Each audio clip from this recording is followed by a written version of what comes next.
अस्सलाम वालेकुम दोस्तों, वेलकम टू अनदर वीडियो। कैसे हैं आप लोग? उम्मीद है खरीद होंगे। मैं हूं एक और नई वीडियो लेके आपकी खिदमत में हाजिर हूं। आज मैं एक बार फिर द कोस्तानी चैनल की नई वीडियो के ऊपर रिएक्शन करने वाला हूं। इसका टाइटल है बाइकॉट। आज ये बाइकॉट के टॉपिक के ऊपर क्या बताने वाले हैं, तो वीडियो को अंत तक जरूर देखिएगा और चैनल को सब्सक्राइब करना न भूलिएगा। Pepsi, Coca Cola, KFC, Let's KFC. पूरी दुनिया के मुसलमान Genocide. 50,000 people have died. इन बड़े बड़े ब्रांड्स का बॉयकॉट कर रहे हैं। लेकिन क्यों? आखिर मुसलमानों के इस बॉयकॉट का फायदा क्या है? How effective are these boycotts? किस तरह इन कंपनीज को बॉयकॉट करने से फलस्तीन में किसी बच्चे की जान बचाई जा सकती है? यही तो जानेंगे हम इस वीडियो Yeah, के I अंदर। literally cry every day. और इस बॉयकॉट से इजराइल को क्या फर्क पड़ता है? Give us the tools faster and we'll finish the job faster.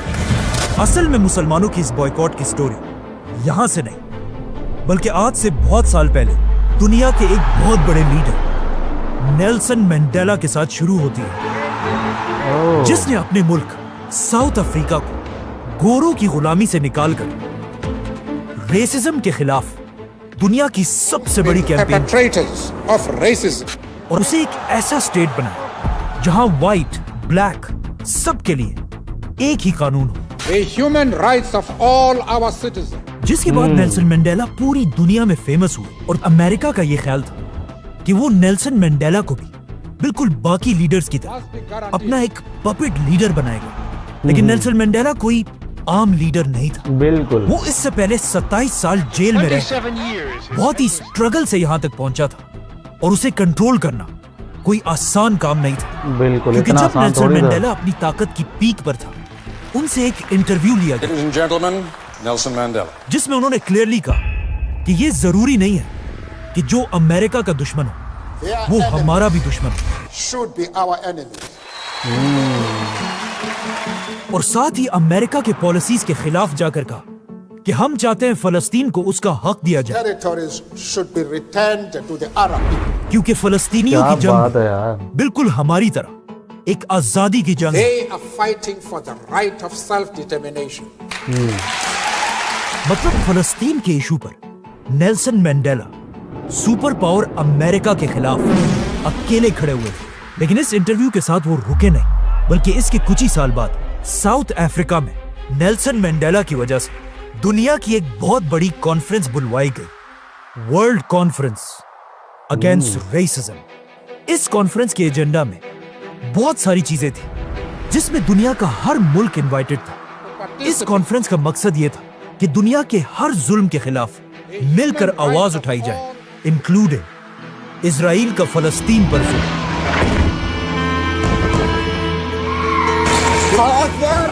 ये देखकर पूरी दुनिया में सिर्फ 2 कंट्रीज ने इस कॉन्फ्रेंस की मुखालफत की और इसका बॉयकॉट किया, इजराइल और अमेरिका। लेकिन अजीब बात यह है कि ये कॉन्फ्रेंस शुरू तो हुई, लेकिन कभी खत्म नहीं हो सकी, क्योंकि ये कॉन्फ्रेंस सितंबर 2001 में हुई थी और इसके शुरू होने के सिर्फ 3 दिन बाद अमेरिका पर हमला किया गया।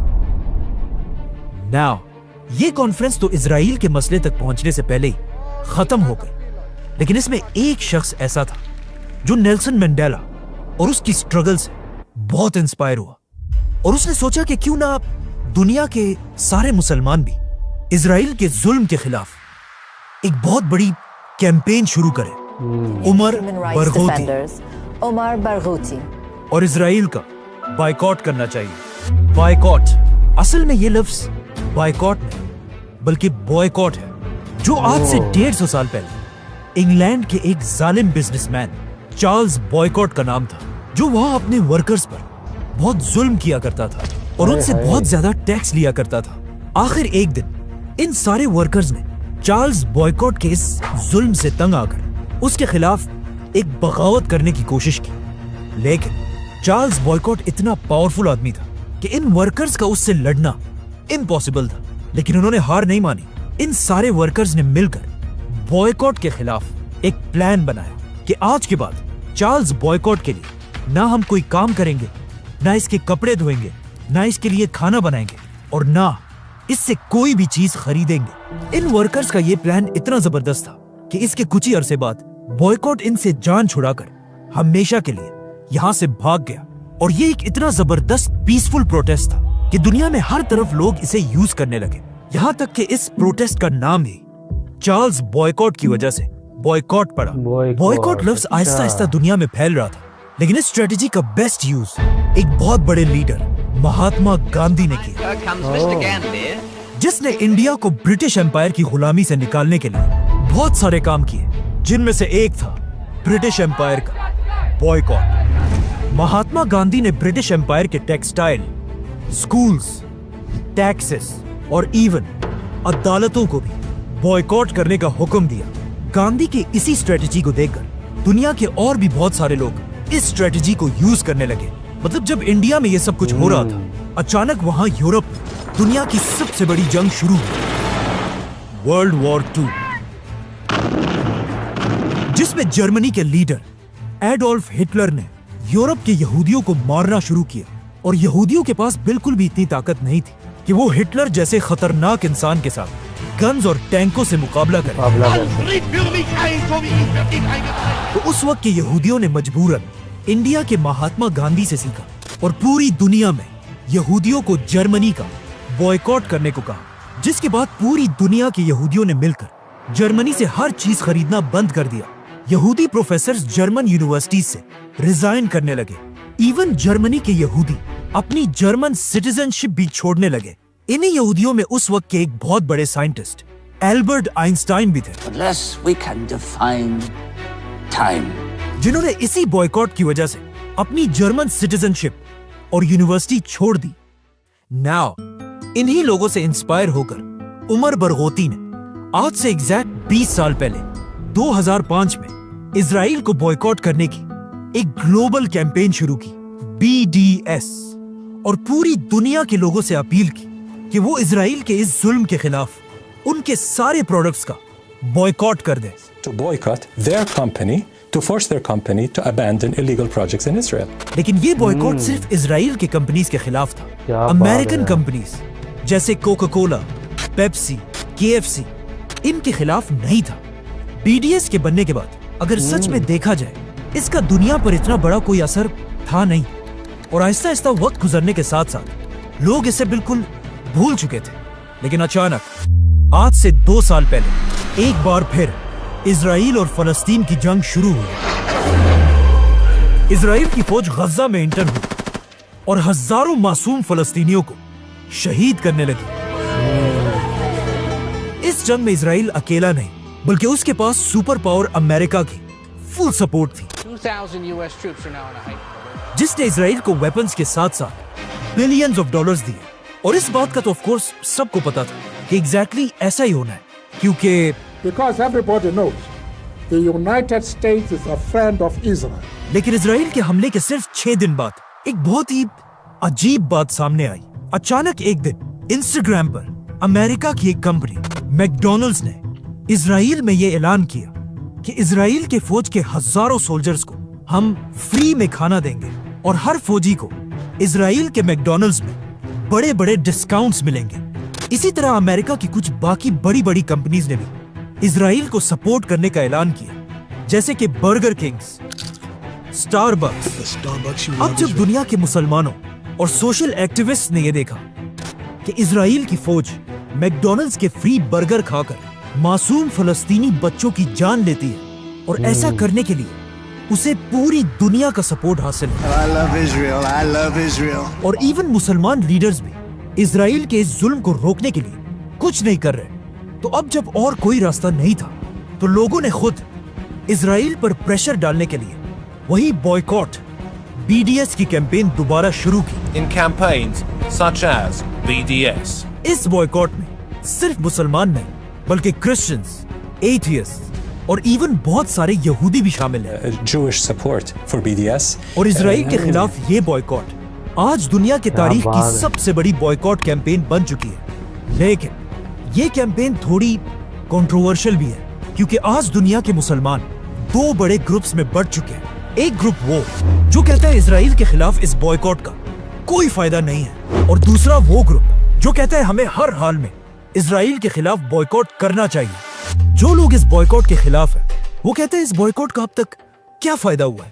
मतलब पिछले 2 साल से बॉयकॉट की ये कैंपेन चल रही है और इजराइल को इससे अब तक कोई नुकसान नहीं हुआ। इसके जवाब में बॉयकॉट वाले कहते हैं कि नुकसान हुआ है और बहुत बड़ा नुकसान हुआ है। और इसका सबसे बड़ा सबूत ये है कि इजराइल ने पिछले 2 सालों में इस बॉयकॉट की कैंपेन को रोकने के लिए मिलियंस ऑफ डॉलर्स खर्च किए, क्योंकि उसे पता है कि अगर मुसलमानों का ये बॉयकॉट खत्म हो गया तो इजराइल को बिलियंस का फायदा होगा।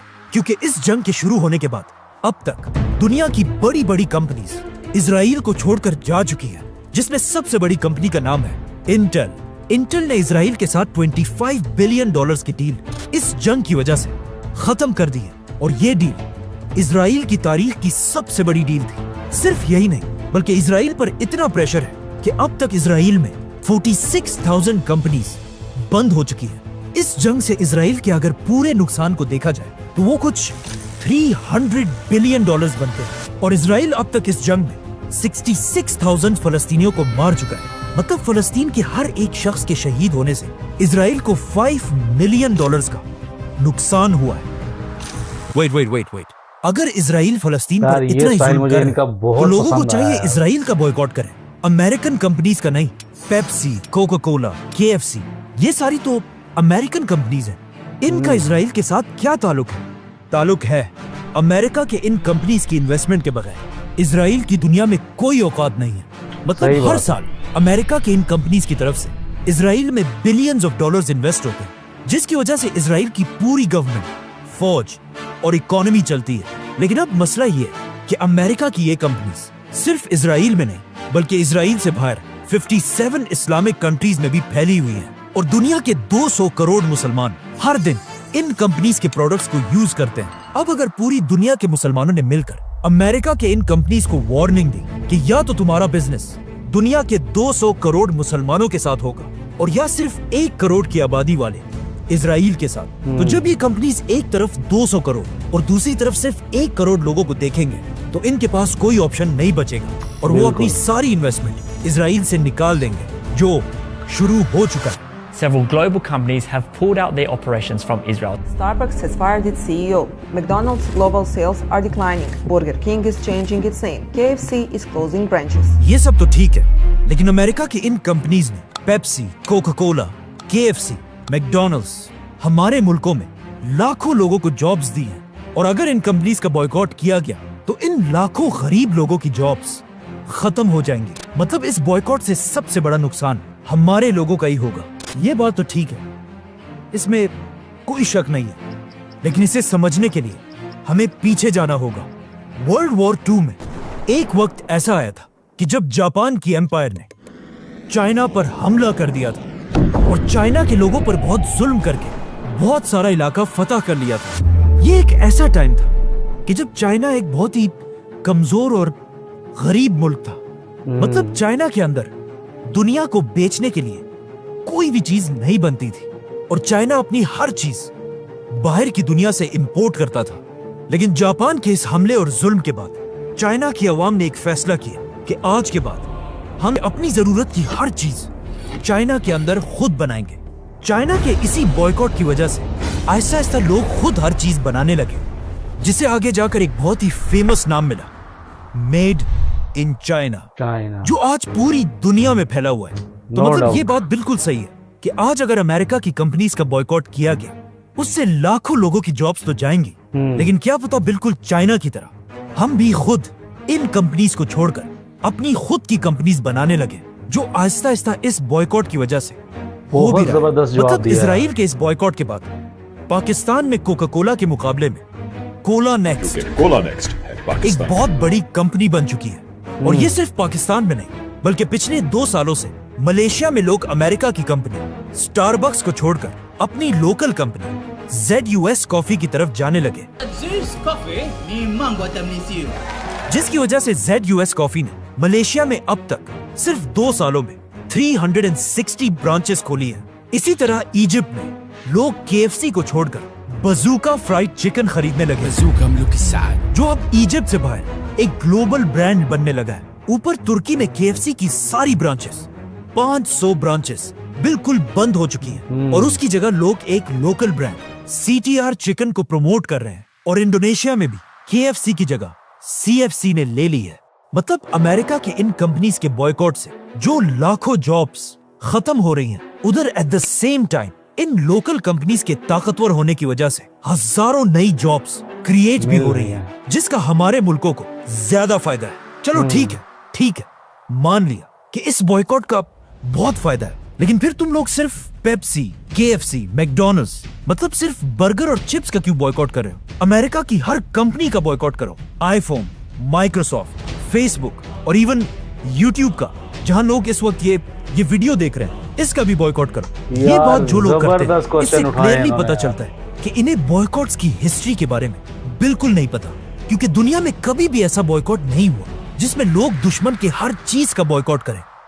मतलब महात्मा गांधी की एग्जाम्पल लेते हैं। जब उन्होंने द ग्रेट ब्रिटिश एम्पायर के खिलाफ बॉयकॉट किया, तो गांधी ने उनके कपड़ों, नमक, अदालतों और स्कूल्स का बॉयकॉट किया। लेकिन गांधी ने कभी भी ब्रिटिश एम्पायर के रेलवेज, मेडिसिन, लेटर्स भेजने की सर्विस, ब्रिटिश पोस्ट ऑफिस का बॉयकॉट नहीं किया, क्योंकि उन्हें पता था कि ब्रिटिश एम्पायर की इन चीजों को हथियार की तरह इस्तेमाल करके हम उन्हें ज्यादा नुकसान पहुंचा सकते हैं। इसी तरह जब आइंस्टाइन ने हिटलर का बॉयकॉट किया, उसने अपनी जर्मन सिटीजनशिप, यूनिवर्सिटी और लेक्चर्स सब छोड़ दिए, लेकिन कभी भी जर्मनी की टेक्नोलॉजी का बॉयकॉट नहीं किया और आखिर तक जर्मनी के साइंटिस्ट के साथ कनेक्टेड रहे। Which means बॉयकॉट का मतलब कभी भी ये नहीं होता कि जाहिलों की तरह हर चीज का बॉयकॉट किया जाए, बल्कि सिर्फ उन चीजों का बॉयकॉट किया जाए जिससे हमें फायदा और दुश्मन को नुकसान हो। इन शॉर्ट, मुझे इन सारे बातों के बाद यही लग रहा है कि इस बॉयकॉट की मिसाल ऐसी ही है कि अगर कोई शख्स मुझे मारने के लिए मेरे सर पर क्लाशिनकोफ रखे और मैं उससे लड़ने के लिए सिर्फ एक पत्थर उठाऊं। ये बात बिल्कुल सही है, लेकिन मेरा पॉइंट ये है कि अगर कोई शख्स मुझे मारने के लिए मेरे सर पर क्लाशिनकोफ रखे और मेरे पास कोई और ऑप्शन ना हो, तो मैं उससे लड़ने के लिए एक पत्थर भी ना उठाऊं। सब्सक्राइब। तो ये थी इनकी आज की वीडियो यार। आज की वीडियो बहुत जबरदस्त थी। इन्होंने बॉयकॉट का मतलब बहुत ही अच्छे तरीके से समझाया। बॉयकॉट कब से स्टार्ट हुआ, उसकी हिस्ट्री बताई कि हम किस तरह से मासूम लोगों की जानें बचा सकते, दूसरी कंपनीज को लॉस किस तरह हो सकता है। क्वेश्चंस भी खुद कर रहे थे कि अक्सर लोगों के माइंड में क्या क्या सवाल आते हैं कि हम बॉयकॉट कर रहे हैं तो उसका मकसद क्या है, उसका फायदा भी हो रहा है कि नहीं। तो साथ साथ बहुत अच्छे तरीके से उन्होंने उस चीज का आंसर भी दिया, उस चीज को क्लियर भी किया कि हमने अपने हिस्से की जिम्मेदारी पूरी करनी है और हर बंदा अगर अपने अपने हिस्से की जिम्मेदारी पूरी करेगा तो उसका क्या असर होगा, ये सब चीजें इन्होंने बताई। और हमें इस तरह की ये एफर्ट लाजमी करनी है। उम्मीद आपको ये वीडियो अच्छी लगी होगी। वीडियो को लाइक कीजिएगा, शेयर कीजिएगा और चैनल को सब्सक्राइब करना न भूलिए। तब तक रखिएगा अपना बहुत ज्यादा ख्याल।